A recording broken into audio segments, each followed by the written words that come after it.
Good afternoon, everybody. A couple things to start out with, and then we'll get at it.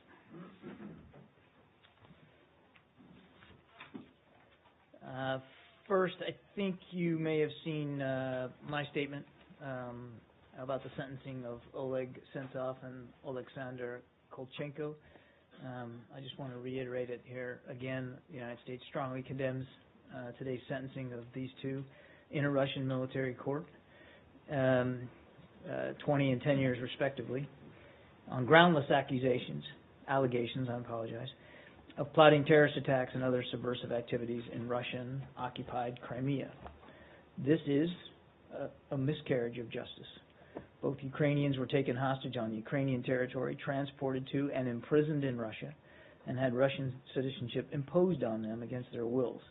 They've reported abuses by Russian authorities, who also restricted their access to lawyers, family, and others while in jail for more than a year. Mr. Sentsov and Mr. Kolchenko were targeted by authorities because of their opposition to Russia's attempted annexation of Crimea. The United States stands by those who are persecuted for exercising their rights to speak freely and engage in peaceful protest. We again call upon the Russian Federation to implement the commitments it made in signing the Minsk agreements by immediately releasing Mr. Sentsov, Mr. Kolchenko, Nadia Savchenko, and all other remaining hostages. On the Maldives, the United States is disturbed by the government of Maldives' recent late-night transfer of former President Nasheed back to prison. Former President Nasheed is serving a sentence imposed after a trial that was conducted in a manner contrary to Maldivian law and Maldives' international obligations to provide the minimum fair trial guarantees and other protections under the International Covenant on Civil and Political Rights. We renew our call on the government of Maldives to release former President Nasheed, end politically motivated trials, and take steps to restore confidence in its commitment to democracy and the rule of law, including judicial independence, and to ensure fundamental rights are respected, including the freedom of speech, press, and peaceful assembly. We also urge the government to ensure former President Nasheed's safety and well-being in custody. We further urge the government to make progress in all political cases pending, including against former Defense Minister Nazim, whose appeal process has been delayed, and against Athallah Party Sheikh Imran, who has not been charged since his May arrest. Finally, a travel note. Secretary Kerry will be traveling to Anchorage, Alaska on the 30th of August to host the Conference on Global Leadership in the Arctic, Cooperation, Innovation, Engagement, and Resilience, which, if you run that out, spells GLACIER in the acronym. During GLACIER, Secretary Kerry will lead and participate in sessions focused on changes in the Arctic and the global implications of those changes, climate resilience and adaptation planning, and strengthening coordination on Arctic issues. Portions of the conference will be live streamed on our website. With that, Matt. Do you think someone got a promotion or a raise for coming up with GLACIER? I would certainly hope so. Yeah. That seems so there's a division in the State Department that's solely responsible for coming up with that's the Bureau of Acronym Development. Yes, acronym Bureau development. of Acronym Development, which stands for BAD. So. Not bad, huh? Wow, that was right a pretty witty way to begin a Tuesday. I want to put in for being the Assistant Secretary of BAD. Actually, Matt, when I took the job here, people already sort of described you that way. Oh, did they? Touche. Let's start with Iran and the IAEA meeting and DG Amano's comments today, and also maybe not his comments exactly, but the request. The IAEA is going to need more money, right? About $10 million a year, they say, to conduct to do the stuff that's going to be related to the Iran thing. My question is, I have read the U.S. representative's comments to the meeting, and I understand that the administration is ready to pony up its share of whatever that it takes.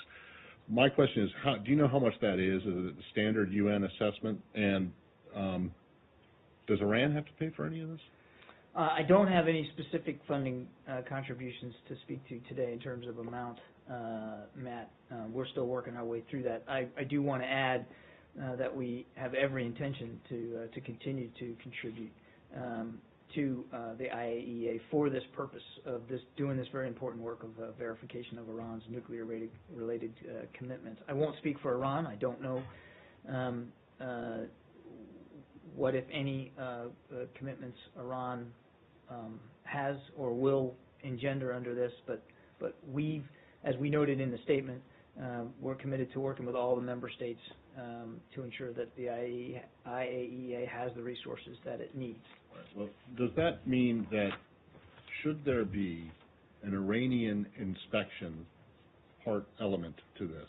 In other words, should it be the case that under the IAEA rules or the IAEA arrangements with Iran that Iranian officials themselves are going to be doing some or part of any inspections of sites, whether it is military sites or declared nuclear sites, that the IAEA and by consequence the United States, within what its contribution is going to be paying for these Iranian officials to conduct whatever work it is that they have to do, or is that up to the government of Iran to pay for? Well, I honestly don't have a specific answer for you in that regard. I mean, again, we're going to continue to contribute to the IAEA and their funding needs, specifically as it relates to this deal. And it's not just us. We want other member states to do it as well. I'll let Iran speak for itself in terms of what, if any, contributions it plans to make. But I don't know that I would characterize the funding resources applied to IAEA and their need to do this work as sort of then paying for any efforts done by Iranian officials to meet compliance. Someone's got to pay for it. They're not going to work for free, whoever they are, whether they're Iranians or they're from many of them Djibouti. are government of, work for the government of So Iran. Okay, so my question would be, and maybe this is a question better directed to the IAEA, but I'm not sure they're going to answer it considering how unforthcoming they've been about the details of the parallel, confidential, not secret agreements. So, I mean, I think that it's a relevant question to ask who actually is going to be paying for the inspections that get done. And yeah, I'm not saying if you it's can not refer relevant. me to someone else, that's great. I'm not saying it's not a relevant question. I do think it's better placed to the IAEA.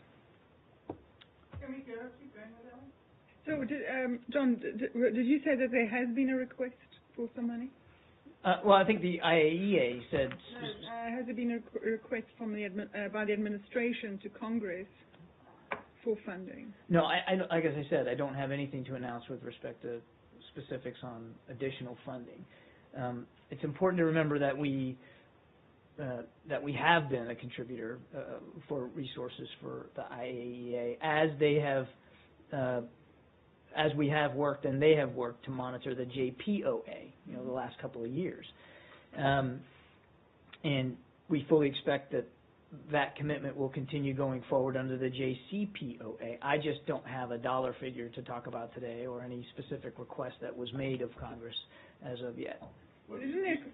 Do you know if that would it come under the previous contributions, or would you be asking for additional money? Because it seems to me that if Congress doesn't like the deal, or a majority in Congress, maybe not a veto-proof majority, but if a majority in Congress doesn't like it, that they might be able to stop this, you from contributing your share. And so I'm just wondering if it could come out of the current U.S. contribution to the IAEA or not. I think it's going to depend on the need and what dollar figure we settle on in terms of our contribution as to whether or not it can come out of existing funds that have already been legislated, or it will require a request for additional. And I just don't think we're there yet. So isn't it, I mean, is it not a concern if the IAEA runs out of money next month, that it can actually do its job of monitoring? Of course it's a concern. That's why we made the statement in Vienna today that we're going to support, and that we want other nations to contribute and to support as well. I mean,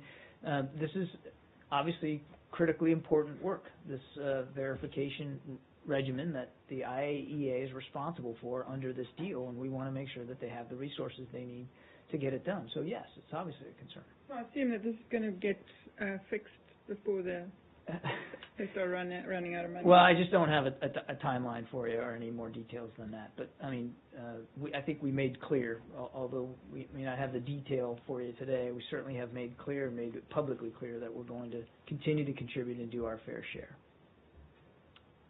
Yes? On Korea situations, more detail about in the agreement on South and North Korea yesterday. North Korea expressed the word regret, R-E-G-T, instead of, they're using, instead of apologize to South Korea. Yeah. What is different between regret and apologize? Is there any diplomatic word for regret? Is more? Well, you're asking the wrong guy about diplomatic word meanings. I'm still learning all kinds of new language here at the State Department. I think, and you can tell I'm not exactly succeeding. Have you seen the wheel, this regret, condemn, No. Apologize. But I appreciate the reminder about the comments or the word choices in my statements. Look, I think what's important to remember here, Jenny, is that this was first and foremost an agreement between North and South, and that President Park found acceptable the expression made by the North. I don't think it would be appropriate for me here at the U.S. State Department to weigh and to try to characterize the difference between the word regret and apology. The important thing is that they came to an agreement and that we now have an opportunity for the tensions to be decreased, and we're starting to see, that happening now. I think we still have, a couple more days here to take a harder look at this, but that's the most important thing, that the dialogue brought about an agreement to decrease the tensions. Now, obviously, as I said yesterday, actions speak louder than words, so we have to kind of see how this plays out. Because of the North Korean delegation, Mr. Hwang Byung-seo, who is military chief, he go back to North Korea, have his statement to say, we never had any apologize to South Korea. It's a totally different thing. So how are we going to accept this agreement? How the United States it matters most that North and South have accepted this agreement. This was a discussion between them, and they came to this conclusion, to this agreement, and now our expectation is that we want to see it implemented, and we want to see the tensions decrease.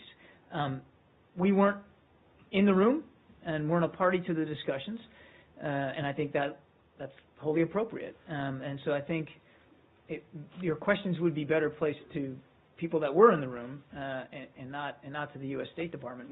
As I said, yesterday we welcome this agreement. We want to see the tensions decrease. And as for what was agreed to on either side and how they feel about it or characterize it, that's for the sides to speak to. Okay? Somebody had a follow-up on this? Yes. So you had announced that Ambassador Robert King was going to Beijing. Was this prompted by the increased tensions between North Korea and South Korea? I'm sorry, we announced that Ambassador Robert King, on human rights in North Korea, the special envoy. No, I mean, this was not tied to the tensions over the weekend. Do you have a? Did you have something else? Do you have further details or readout about his meetings in Beijing? I do not. No. Can I follow up? Yes, go ahead. Sorry, on the September 3rd event in Beijing, the Chinese government announced that Ambassador Baucus would be attending. Can you confirm this?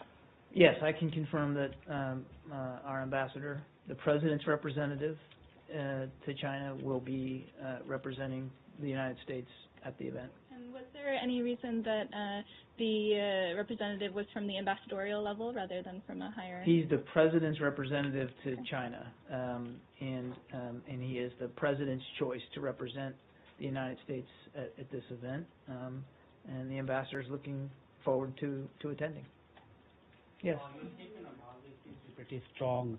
Are you planning to take any action against Maldives, like cutting off aids, holding aids? I don't have any additional decisions to speak to today. I think we made our point very clear here today in our statement, and now we'll be looking to see what the government there does. And this has been conveyed to the government of Maldives too, right? Yes. Not publicly. Well, we don't talk about the details of diplomatic conversations, but I think you can assume that since I felt comfortable enough bringing it up here at the podium, that the message has been conveyed in other vehicles as well. Assistant Secretary Biswal is traveling to Sri Lanka right now. Does he have any plans to travel to Maldives? I don't have any additional travel plans for her to speak to or to announce. Okay? Yeah. Is that okay? Is that where you were going to go anyway? I was going there anyway. Why am I not shocked? All right, let's talk about Turkey. It seems like Pentagon today confirmed that the talks between the Turkey and U.S. have concluded, and technical talks to integrate Turkey into the coalition. First, would you be able to confirm it? And the second, or you can comment on that, what kind of a timetable we should be expecting the Turkish fighter jets start striking in Well, I mean, I think the Pentagon confirmed it, and that's, that I don't think you need any more definitive confirmation than from DOD about this. And as for a timeline, I would, first of all, I'd point you to DOD for details about what is clearly an operational matter in terms of getting Turkish aircraft into the air tasking order. So I don't have anything on timing to give you today. I mean, that's really a DOD matter. Can we also say that with this conclusion, there'll be also some kind of a anti-ISIL territory will be you'll be starting with Turks to create this territory that we have been talking about. You're asking if there's a quid pro quo here for getting them into the ATO for establishment of a zone, right? I mean, that's kind of weird. So I'll say it again because we've talked about this many times. I mean, we're not talking about preparations or plans for a zone of any kind. What we said is where ISIL goes, the coalition's going to go. And right now they tend to be up in that stretch along the northern border of Syria, southern border of Turkey, roughly west of the Euphrates. That's where they're operating. One of the places they're operating, and we're going to continue to focus on them where they are. But no different than before. I mean, there's no plans right now in the books for a buffer zone of sorts or a no-fly zone of sorts. The moving Turkish aircraft into the ATO is a normal progression of their assistance and cooperation with the coalition against ISIL, and we will welcome them in the skies, and I know I can speak for the entire government when I say we look forward to having them, flying those kinds of missions for the coalition.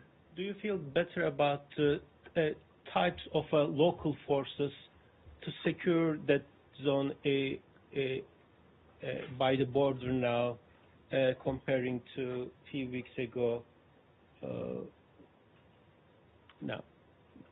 I'm not sure I quite understand the question. I mean, there are counter ISIL fighters on the ground in Syria. Not all of them are Kurdish, and we're going to continue to look for ways to support them as best we can as they go after ISIL, and that's the goal here. Not to forget, it's to go after ISIL, to degrade and defeat them. I mean, if you're asking for an assessment of the quality of the fighters, I would point you to DOD. I really want to stay away from getting into operational assessments. And speaking of local forces, there are reports just yesterday came out that some of the U.S. trained forces, new Syrian forces, actually tipped off by Turkey to Al-Qaeda affiliated al-Nusra inside Syria.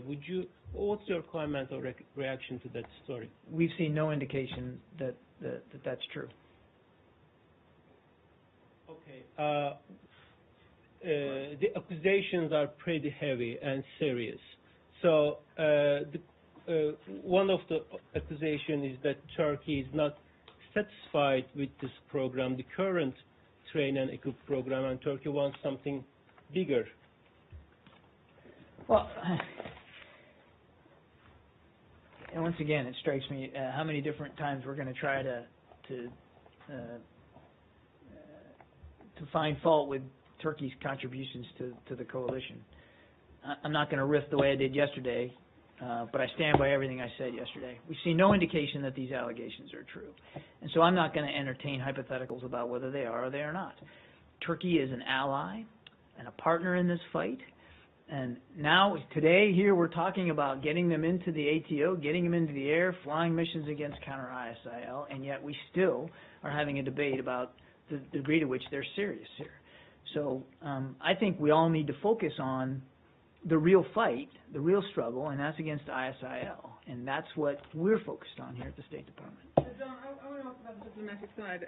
I mean, as you know, and you read on the internal political issues going on. And I'm not asking you to comment on those, but that uncertainty and given the election coming up, is there not some kind of concern that this could disrupt in any way or force a blowback during the election of this fight that's going on against ISIS? I mean, is it not a concern that politics can interfere in the end, specifically given the vote?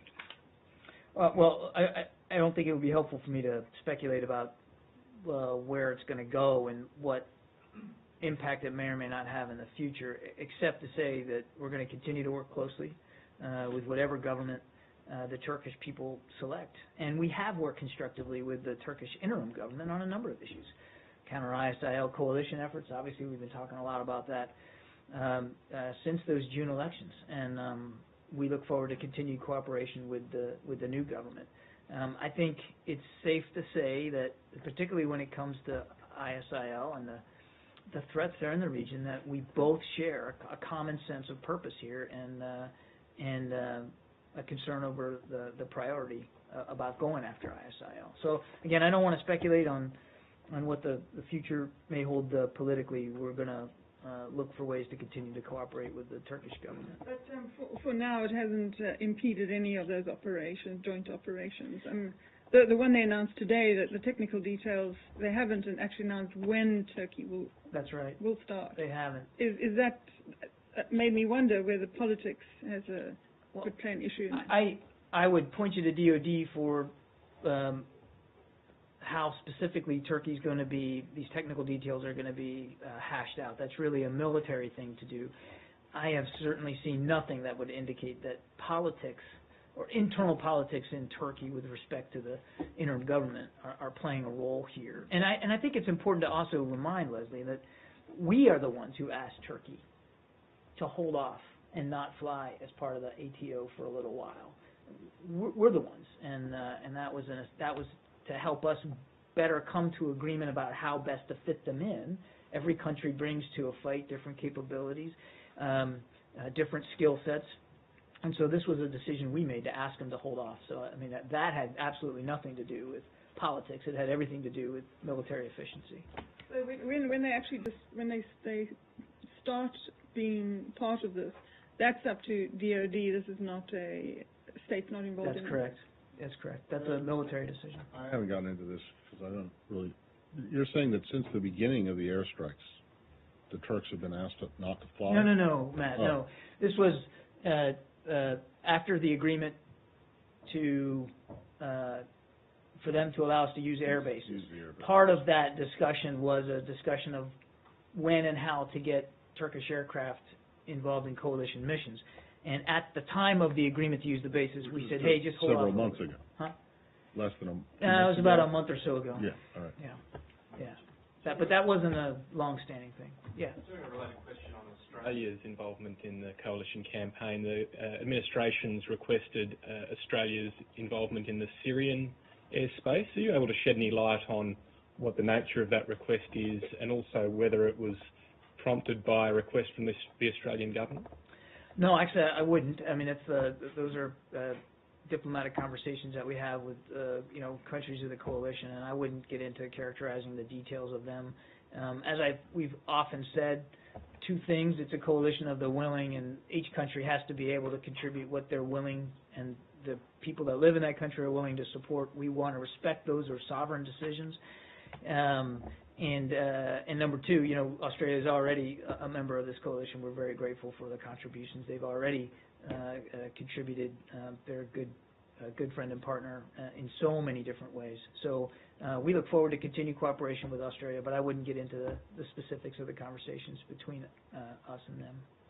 Yes. Can you confirm that Special Envoy to Syria is going to Moscow?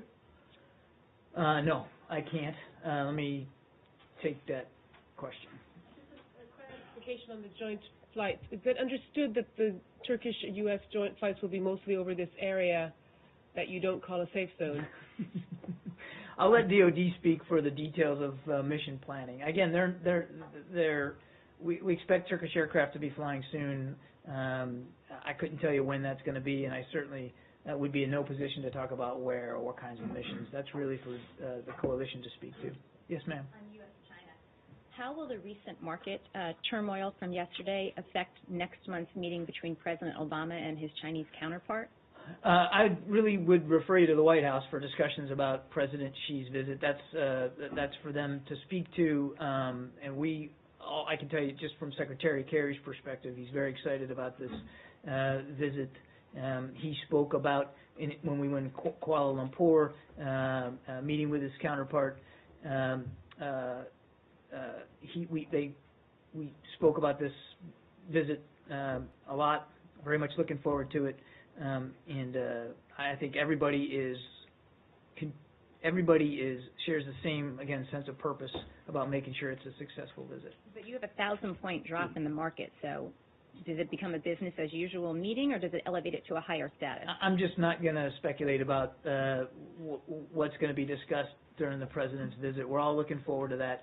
As for the market, I would refer you to the Treasury Department. Secretary Liu is monitoring this, and that's really a more appropriate place for a question like that. I have another topic.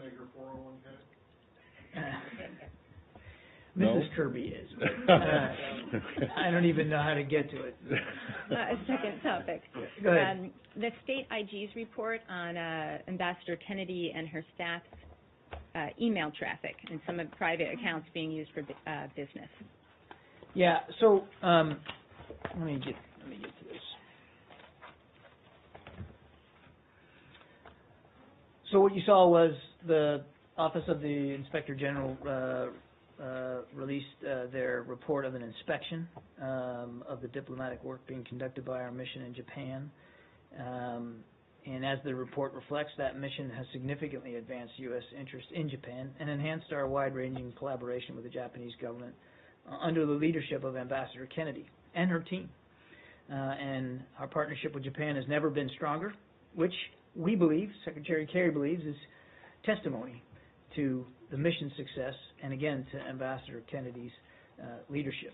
Now, this is a result of a routine inspection which the Inspector General conducts on embassies all around the world. And the goal is to do this every 5 years, working closely with embassy personnel to identify areas for improvement. We consider these inspections to be really good, valuable management tools to help us get better at what we do. So we appreciate the hard work that the IG goes into these reports. We appreciate the feedback, the very honest, candid, forthright look at how our embassies are performing. And again, I think if you read the entire report, you'll see that the mission in Japan is working very hard, very ably to advance our interest there in Japan. Now, you asked about the emails. I know I was going to get to it, but I wanted to make sure that it was clear what this was and where it was coming from. We did note comments by the IG related to the use of commercial email by some personnel at the embassy there, at the mission in Japan. And in accordance with department policy, the mission requires the use of official email accounts to conduct official business whenever possible. And no different than what we said before, the use of private email is allowed for some government purposes as long as certain rules are followed. The mission Again, this, I think, is clear in the report, periodically reminds employees of the importance of following these rules, and they include ensuring that certain types of protected information are not transmitted in non-official channels, and that records sent or received on private email accounts are preserved as required. I believe some sensitive information, not classified, sensitive information was part of that email traffic. I think the inspection report annotated that was a potential issue, and I think I would also add that the mission in Japan is implementing all the recommendations, including the recommendations with respect to email traffic as we speak. I mean, they've taken the inspection report very seriously, as we would expect them to, and they're implementing all those recommendations. Right. You said that the use of private email is allowed for some government purposes as long as certain rules are followed. Right. What are those some government purposes that this is allowed for? The rules are, and I can get you the whole list. I didn't bring them up here, but you know, it's if you can make sure that the traffic is being preserved and recorded inside the government system as soon as practical. If not, copying your government account on it when you send it. If you can't do that for some reason, the system's down or whatever, that you make sure you preserve it and then get it saved inside the government system. It is not prohibited to use private email. It is discouraged, obviously, and we recognize there are instances when there may be no other choice, as long as the records are being preserved and recorded. That explains what the rule is, but it doesn't say it's allowed. It doesn't explain what the some government purposes are. Is it any government purpose as long as it doesn't? No, I wouldn't say that. I mean, obviously, you need to be mindful when you're on a private email account of the sensitivity of information that may or may not be transmitted. So just a couple more things that'll be quick. Is there any indication that Ambassador Kennedy violated the rules for using a private email account? No, she uses an official email address for official business. Right. So there's no indication. Does that mean that there is no indication that you're aware of from what the IG found that there was anything any classified information that was? None at all. And it's your understanding then that even before the OIG went in and made its recommendations, or one recommendation about this, that they were proper, these emails that the ambassador and her staff were sending on their private accounts were being archived? I don't have that level of specificity, Matt, but what I can tell you is that they are implementing all the recommendations that the IG found to make sure that they are completely in compliance with that policy. Okay. I have no indications that uniformly they were not before the IG. You said that there was no indication that they had broken any of the rules, so that would suggest that they were being properly archived. But now I think what you're saying is you're not sure. I can't speak for every. They were, or if that's happening now. I can't speak for every email that was sent or received before the IG got there. What I can tell you is that the ambassador did not violate department policy in the use of her email. But as the report noted, that there were other members of the staff who used private email. So I don't want to speak for everybody, but I can tell you that the ambassador did not violate department policy. And then the last thing I have for you, this is not a question of her operating some kind of a private server with its. Is that correct? No. Or is it? So this is, in other words, using a commercial Gmail account, Yahoo account. Something akin to that. I don't know exactly what she used, but it was not a private server. Do you know the reason why she used the private server? Was there... She didn't use a private server. Sorry. She didn't use a private server. I can only tell you what the IG found was that there were some members of the staff who used a private email account for some purposes. And again, I think it's important to remind everybody that it's not prohibited to do that as long as the records are being preserved and recorded. And as I answered to Matt, we've seen no indication that Ambassador Kennedy violated any department policy with respect to her email practices. And she continues to use a government email account for her official business. Yes? Apart from the preservation issue, though, the OIG report also talks about potential security risks including data loss, hacking, phishing, things of that nature. Is the State Department confident that the employees who used personal email accounts for business mitigated those risks appropriately? What we're confident is that they're taking the findings of the IG seriously and implementing all their recommendations. I think we're also comfortable in the fact that we have here at Maine State worked hard to make sure that everybody that works in the State Department here or around the world understands the risks inherent in using email accounts that are outside the system. I think we're all cognizant of that. There are times when you have to rely on a private email account because maybe the system's down. I think what we ask and what we expect is that everybody will understand the risks inherent in that, and that's why we don't want them to rely solely on a private email account to conduct business. It really should only be used very, very sparingly and as carefully as possible, and then again, make arrangements to have all that stuff preserved and saved and recorded. You know, I've got two very brief ones more on this. The recommendation that this was under, Recommendation 46, is for some reason redacted. Can you explain why the recommendation for the embassy to fix what would seem to be a relatively easy thing to fix, one, don't use a private email account for official business, and two, if you do it, make sure you're using it not for classified information and you're storing it properly. Why would that be redacted? You know, I'd point you to the IG. I mean, this is their inspection report, which they made public, and they are, as you know, an independent recommendation public, and it would seem to me the recommendation would be fairly obvious. I realize this is not your report, the IG, so I'll ask them as well. Yes, but it just strikes me as a bit odd that a recommendation to fix something, which seems to be pretty obvious, would be redacted. Well, again, I'd point you to the IG to speak to that. And then the last thing is, are you aware, has the IG been asked by the Secretary as part of its overall, his request for the overall review, have they been asked to look at this at each embassy when they do these kinds of inspections? Is this something that's going to be coming up, and as we see these IG reports released for embassies in, Brunei or Brasilia or wherever, that there's going to be a section about, not necessarily that something is wrong, but that there's going to be a section that they're going to look at the use or potential use of commercial email for official business? I'm aware of no specific tasking to the IG with respect to that. I'd point you to the IG to speak to the tasking they've been given by the Secretary and how they're going to execute it.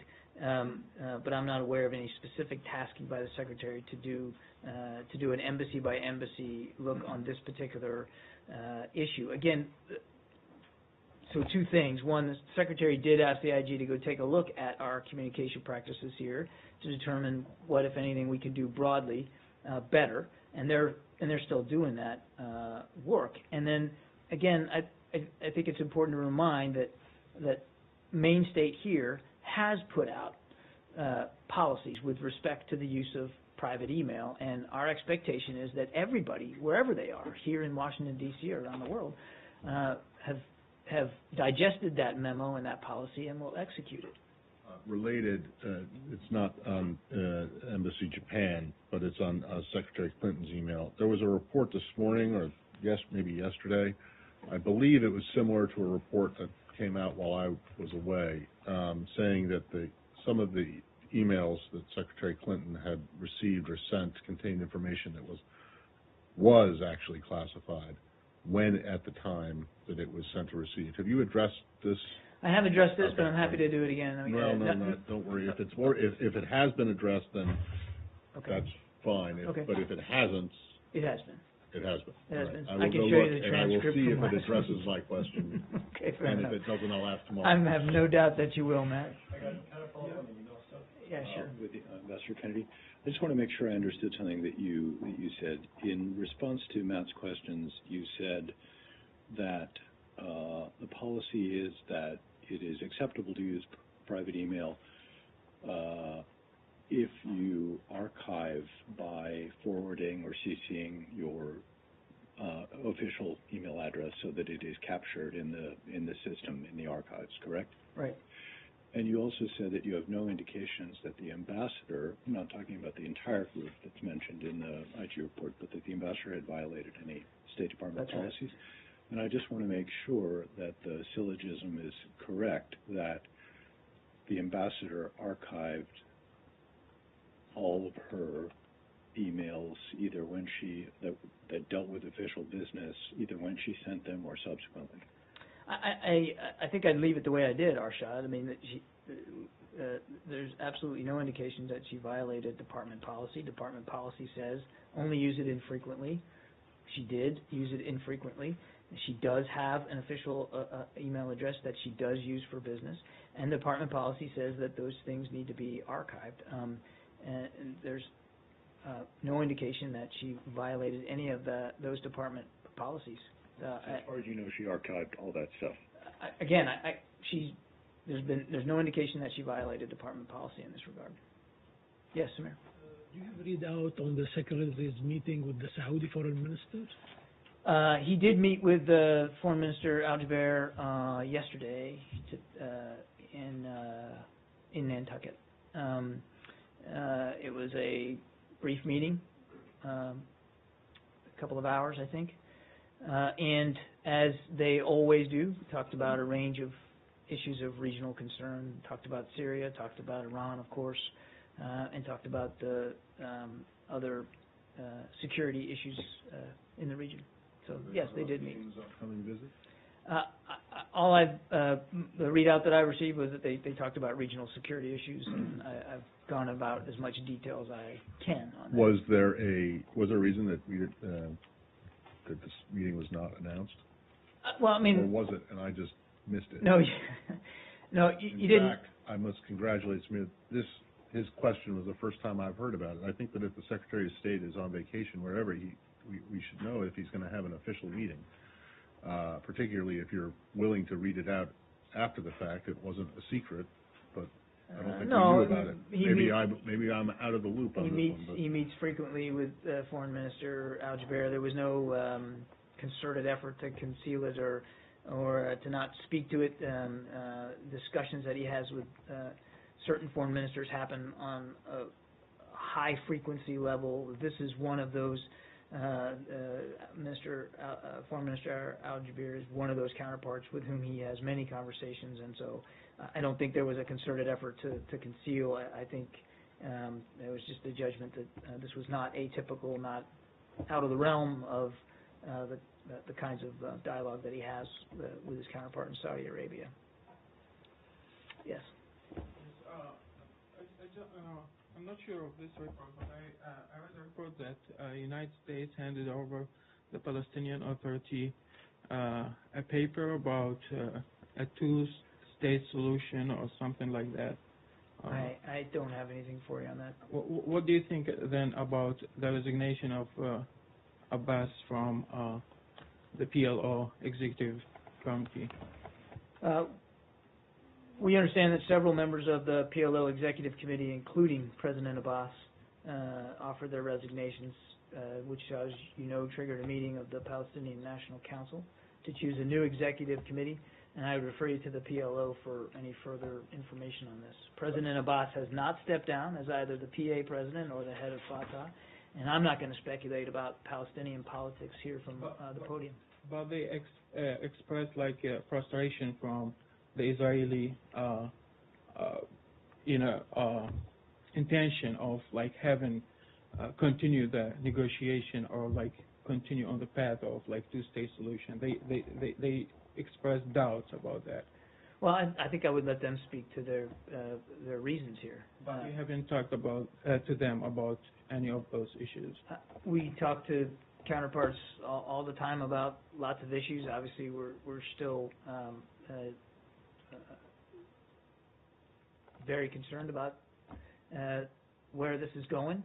But I wouldn't outline those here from the podium, and I certainly wouldn't speak for Palestinian leaders about the reasons they took these actions. It's for them to speak to. And there is no paper that that the administration submitted to the Palestinians. I have nothing for you on that. Okay. No.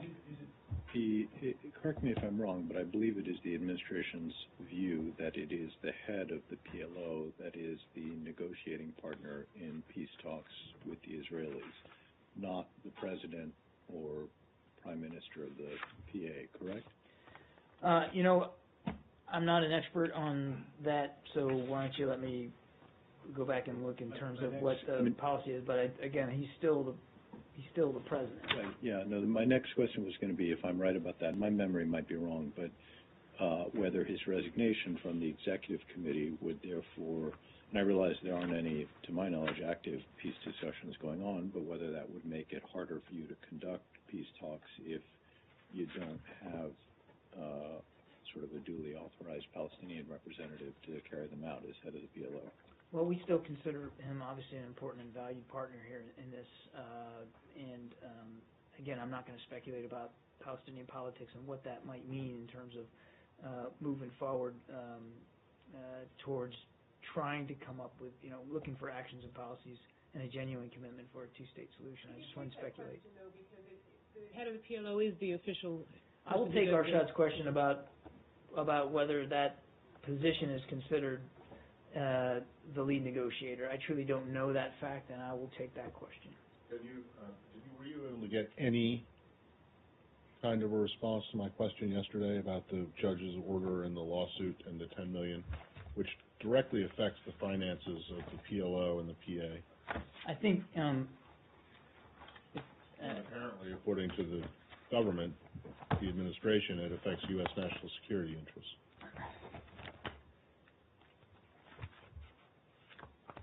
I'm going to take this as a no. Yeah. No. Oh, really? Oh, my gosh. I got it. I'm here going to be somewhere. surprised for the first time. I thought I had it here somewhere. Oh, I can't believe I can't find it.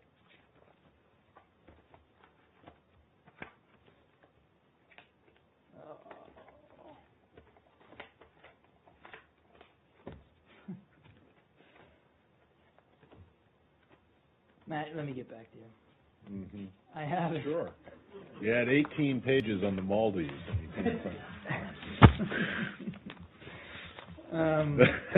Let's take the next all right. question. I'll keep looking. God dang it, I know it's in here somewhere. Go ahead, who's next? Yeah. Can we go back for a minute to Ukraine and Russia? Sure. You had a pretty strong diplomatic language against the justice in Russia today for the Ukrainian filmmaker. It comes 1 week after a pretty strong statement also for this Estonian agent.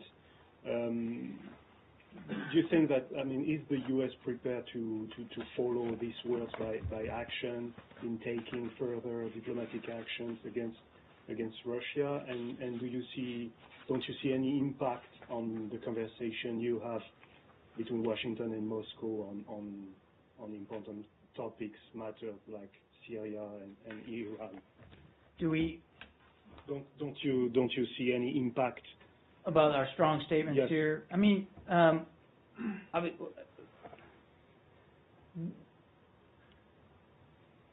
We state these positions. We are clear about them because they need to be stated clearly, and because our commitment to fair and equitable judicial processes, to human rights, to democracy, to the rule of law is universal.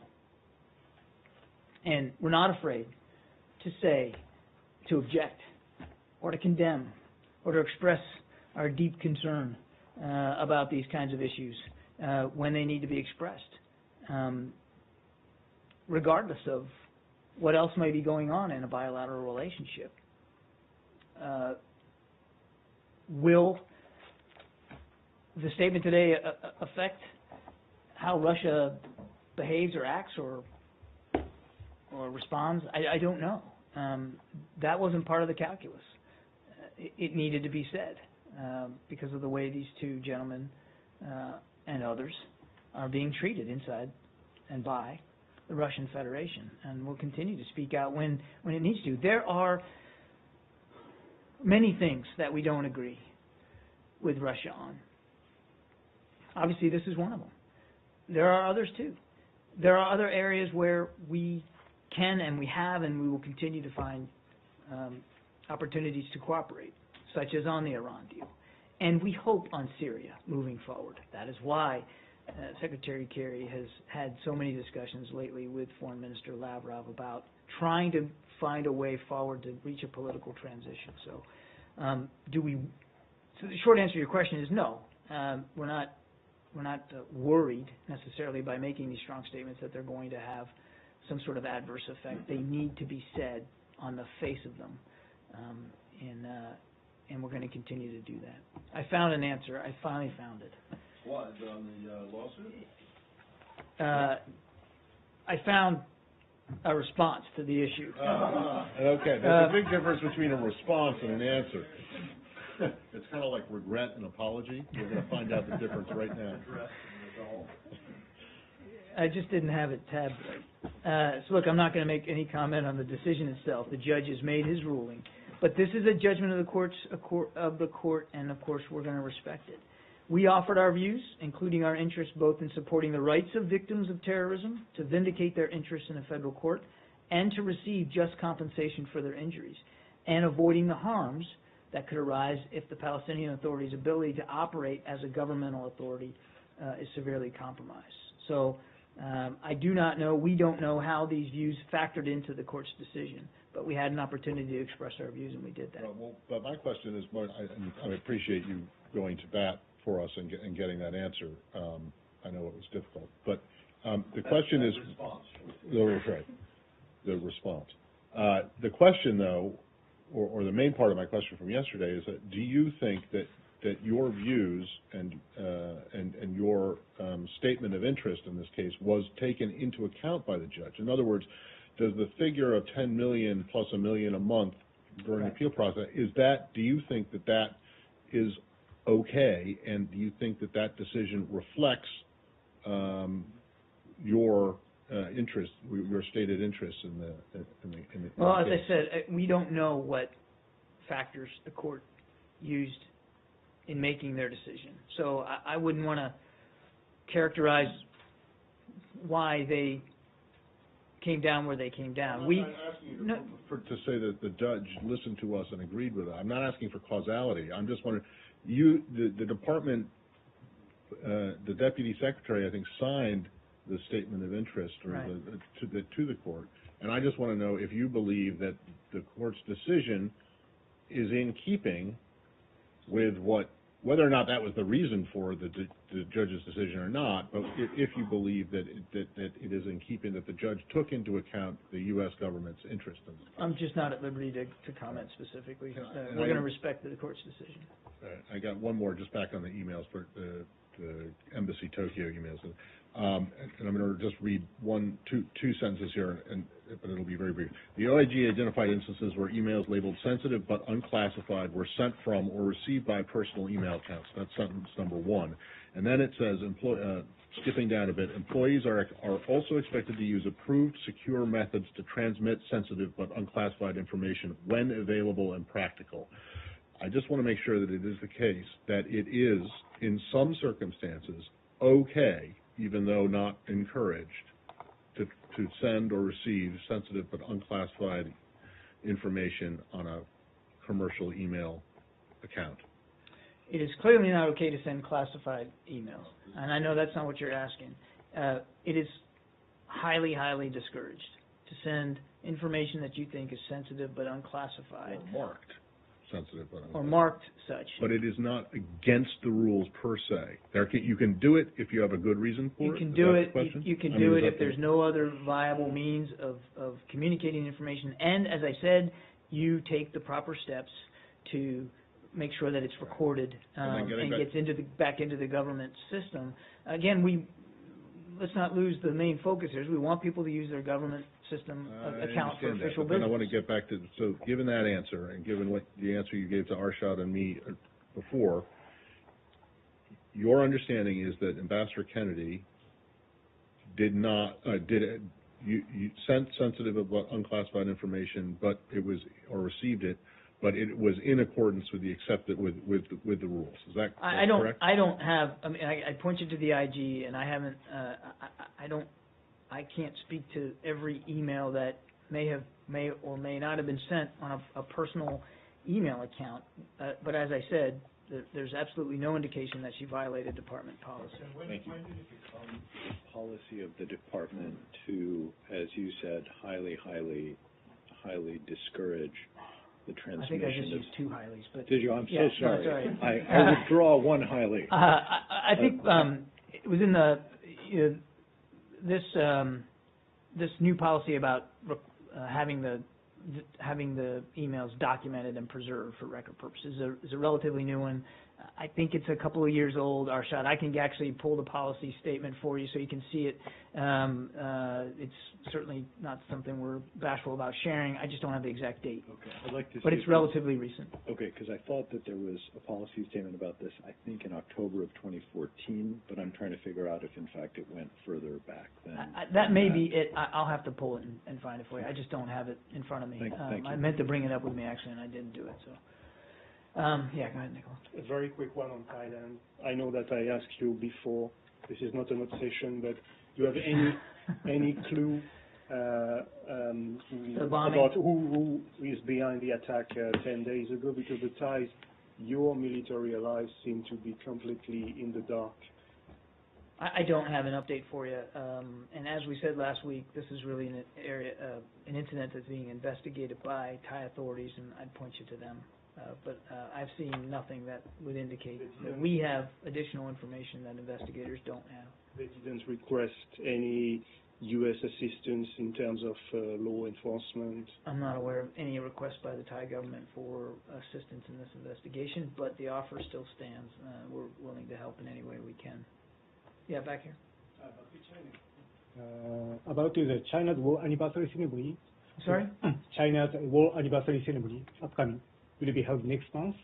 And as you said about Ambassador Bokas will attend to this ceremony. Right. But I want to confirm about he also will join to the military parade, or he will skip to the military parade. I don't have specific details about what events in conjunction with this anniversary that the ambassador will go to. I'd point you, I'd ask you to talk to the embassy there in Beijing. They may have a much better sense of what events he's going to participate in. Okay. I got time for just one more. Yeah, back here. Huh? Yeah, go ahead.